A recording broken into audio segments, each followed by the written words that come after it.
All right, so for this game, looks like we have what is essentially an in and out game, a rather frustrating in and out game, but still just an in and out game. So we have a bunch of courses. Some of them are going to be selected, some of them are not. Now, we are given at least one spacing restriction, which is that we are told that at least 3 have to be in.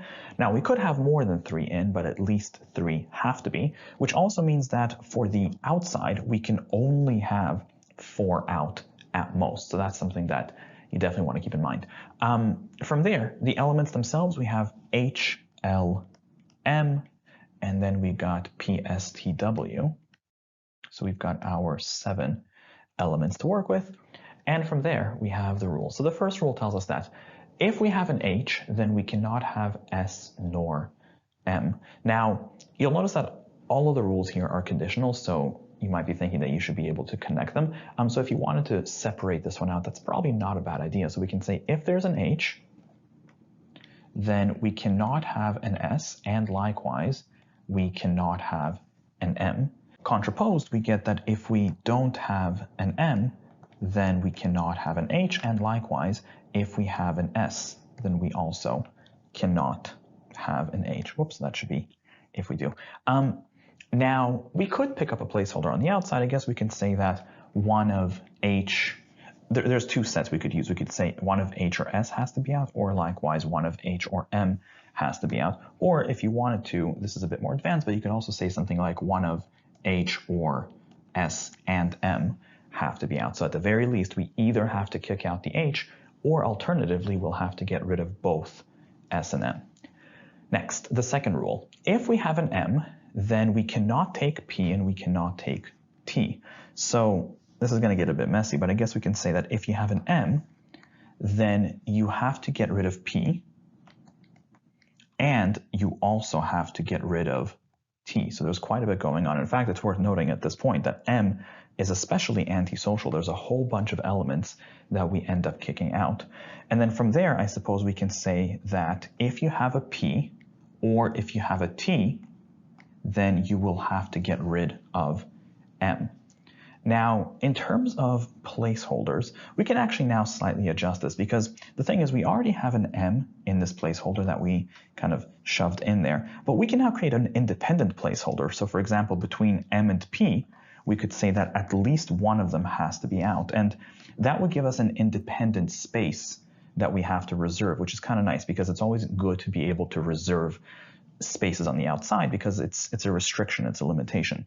We can say that one of M or P, for example, would have to be out. Or again, we can even kind of say that between M, P, and T, between all 3 of them, you would have to kick out either M or alternatively both P and T if you wanted to kind of do that. From there, last rule, if we have a W, then we have to get rid of both P and S. And here things get messy. But I suppose we could still make this work. It's just going to get a little ugly. So we can say that if you have a W, then you're going to have to get rid of S. But also, you're going to have to get rid of P, and that guy's over here, and that's kind of ugly. You could double up, and you can just have an extra no P here, although personally I really try to avoid having duplicate components when you're chaining a bunch of stuff together. So what you could just do is make a big ugly arrow that says that if you have a W, then yes, you're going to have to also get rid of P. And contraposed, we can then say something like if you have an S, then yes, you're going to have to get rid of W, but then also, this is where it gets messy again, if you have a P, then you're also going to have to get rid of W. Now, to be honest, if this whole thing kind of scares you, it's not unreasonable to simply just have all of the rules separately. But this isn't too bad either, because it kind of very cleanly shows you a whole bunch of exclusive relationships, right? Basically, every single one of these pairs that we have, it gives you elements that you cannot have both of at the same time. And even though it's a bit messy, it's kind of nice to be able to see right away that M, for example, knocks out T, P, and H right away, or that H, for example, kicks out S and M right away, and that for every single element that you see on the left side here, there's people who end up getting kicked out. In fact, on that note, it's probably worth noting that that's probably going to be where the friction in this game happens to be, because every single rule here ends up kicking stuff out. But the other restriction is that we have to have a certain number in. So I guess the way that this game is going to play out is that if you have the wrong combination of things in, then you might end up kicking out too many people, and that might be a problem. Now, in addition, in terms of placeholders, we could arguably pick up one more because, I mean, W and S, we've already got an S as a placeholder here, but W and P, we could kind of separate out the P over here. So instead of having M/P and T, we can do one of M or T has to be out. That's still true. And then one of W or P also has to be out. That's still an independently true statement. And again, the reason that I'd prefer having these independent placeholders is that by doing this, we can now confirm that at least 3 spaces are always out.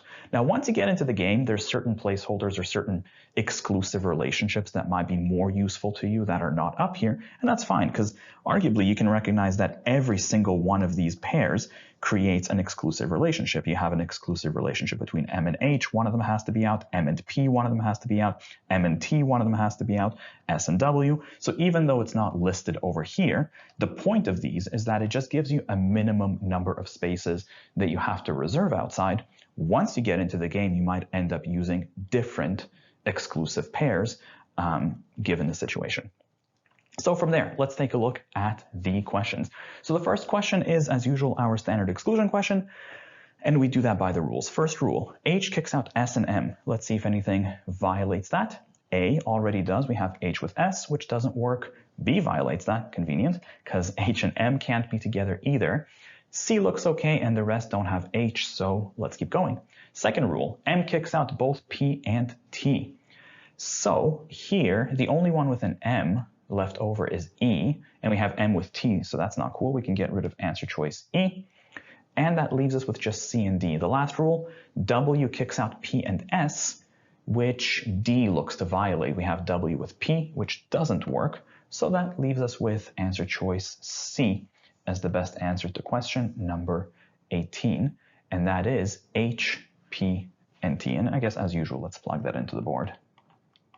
That means that on the outside, we would be left with L, M, and then we have W, and there's somebody missing, S. S also would be out.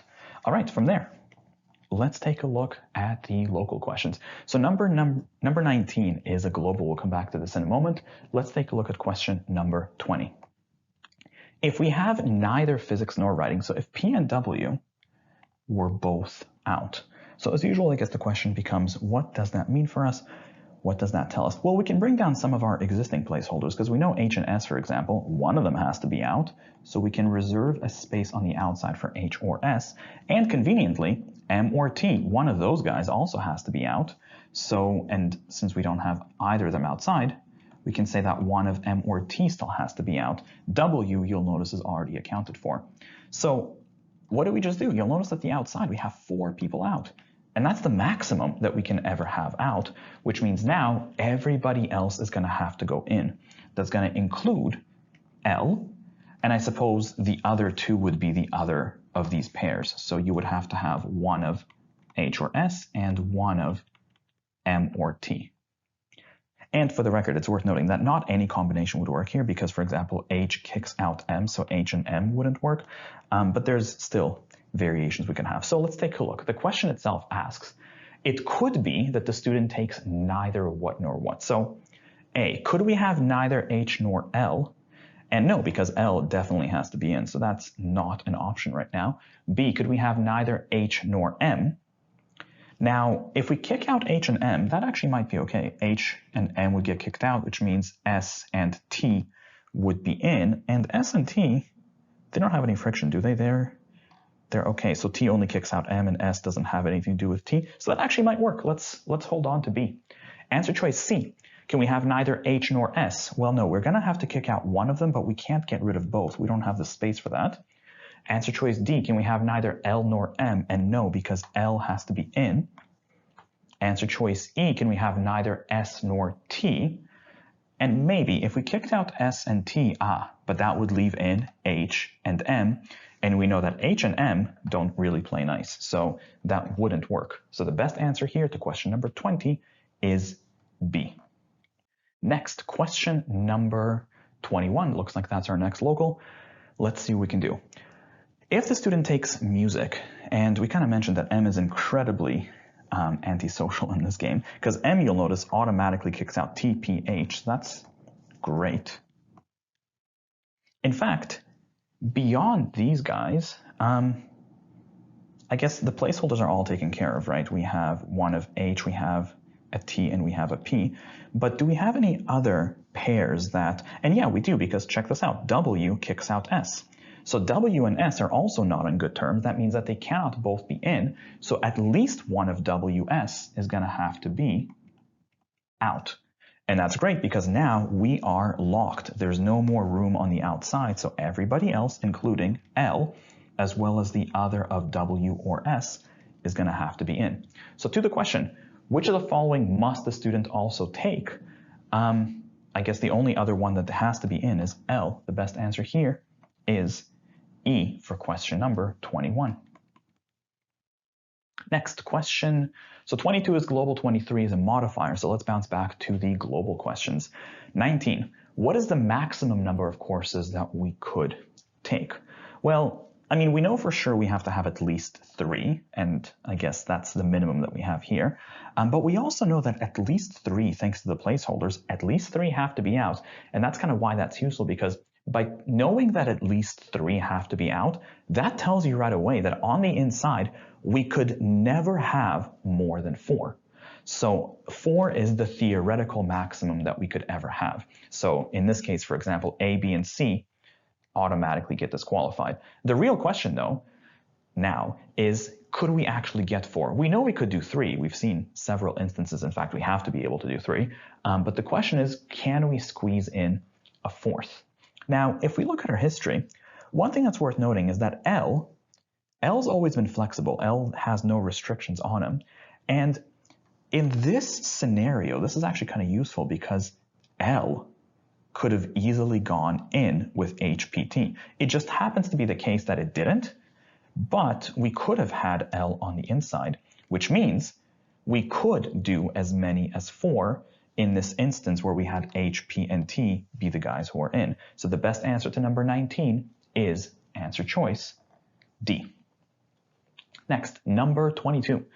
The student must take at least one of what? So essentially, we're looking for 2 courses, at least one of which would have to be in. Now, when you're looking for 2 elements, at least one of which has to be in, what you're really looking for are 2 elements that could not both be out. Because if they could both be out, then you don't have to have one of them in. And alternatively, if you couldn't have both of them out, then that would mean that at least one of them would have to be in. So that's how we test this. We have to consider for each of these whether they could both be out. So let's take a look. Answer choice A. Could we have both H and S out? And you'll notice we've had that opportunity. In this last scenario, we had H out, and this could have easily been W or S.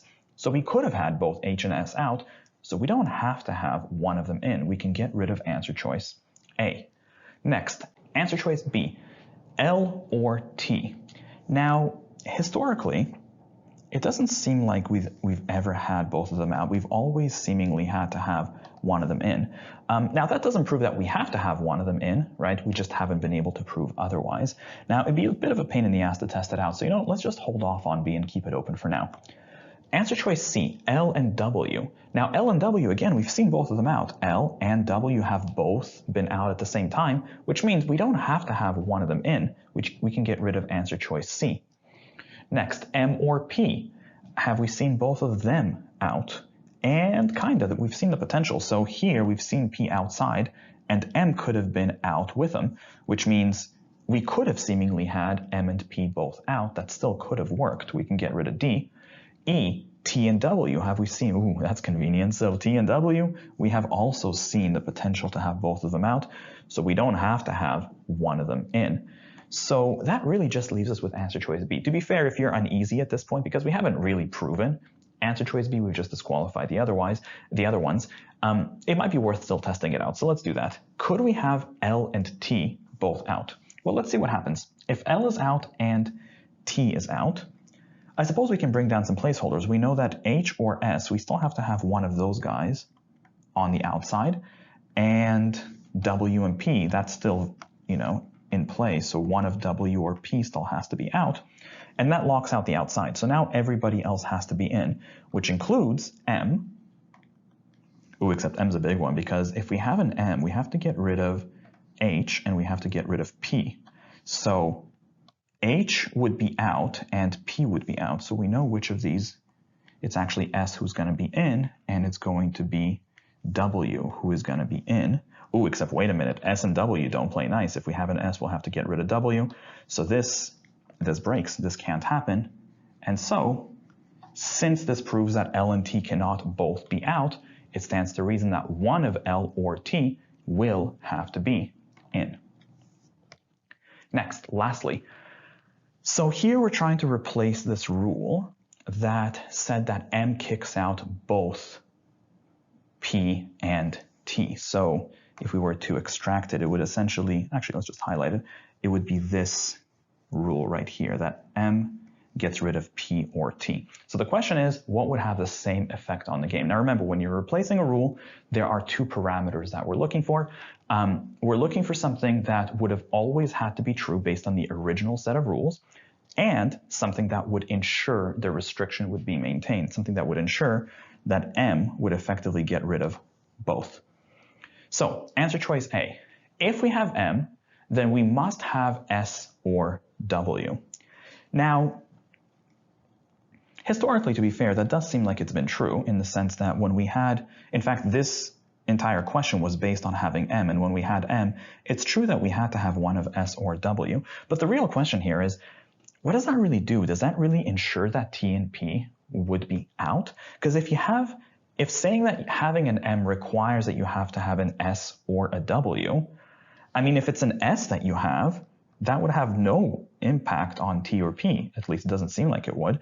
And if it was a W that you had, I mean, fine, W is going to get rid of P, but it still wouldn't get rid of T either, right? So even though this had to be true, this doesn't seem like it does much. Now, to be fair, maybe we missed something. Maybe there's some sort of consequences that it didn't account for. So I'll leave it open. I haven't quite disproven it, but it doesn't seem like there's much that this would actually do for me. So let's leave that open at best. Answer choice B. The only courses that are eligible to be taken together with music are L, S, and W. Okay, so at face value, this would certainly get the job done in the sense that if we say that LSW are the only things that can be taken with music, then that would preclude T and P. So that would mean that anytime you have music, the only things you can have are LSW, so T and P would definitely get kicked out. So this certainly gets the job done. But then there's the other side of it. Did that have to be true? Is it true that the only courses that M could go with were LSW? And I mean, if we look at the lineup, outside of P and T and then LSW, we still have H to worry about. But wait, we know that M would have kicked out H anyways, wouldn't it? So arguably, that is actually a true statement. The only courses that M could ever go with were LSW. So that was always true. And if you institute this rule, it would ensure that M is never going to be with P or T. This works on both counts. The best answer to question 23 is B. For the record, just in case if you want to take a look at the rest, answer choice C. The only courses that can be taken with physics are H and L. Now, that's outright just not true because we know that physics has been with T, whatever, theater. So it's not true to say that only H and L could go with P. T also could have gone with P. So because this never had to be true, we can disqualify C. That's one of the parameters for a good answer choice. Answer choice D, the only courses that can be taken with theater are HLW. Actually, same thing. We know that theater could have been taken with physics. So it's not true that H and HLW are the only things that could be taken with theater, so D is out. Answer choice E, if both physics and theater are taken, then music cannot be. Now, if you got down to answer choice E, this one might have been really tempting because it almost looks like a straight contrapositive. But it's not. The thing is, the proper contrapositive would have been to say that if either P or T are in, then you'll have to get rid of M. And E doesn't say that. E says that if both P and T are taken, then you wouldn't be able to have M. The thing is, that's not going to be good enough because answer choice E only stops you from having M with both of P and T at the same time. But it doesn't stop you from having M with just one of P or T. If you have just one of P or T, answer choice E doesn't do anything for you. So it would allow you to have P with M or T with M. It just wouldn't allow you to have the combination of all three at the same time. So answer choice E wouldn't have been enough to prove the point. So once again, the best answer here is B.